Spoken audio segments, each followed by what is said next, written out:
Hi everyone, welcome back to another episode of Gameplay Classic. In this video, we will be learning how to download and install the Tap Color Pro application on your iPhone. To download and install the Tap Color Pro app, first of all open your App Store. And yes, of course, make sure that your device is connected to a stable internet.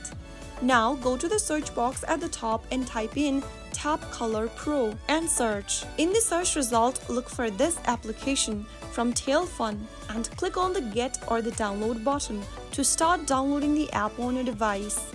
Tap Color Pro is a coloring app where you can color by tapping numbers on a digital canvas.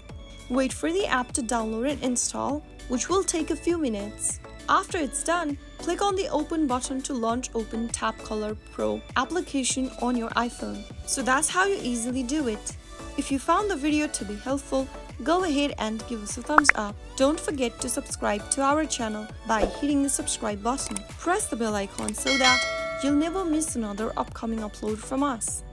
I will be back again in the next video. Thank you for watching.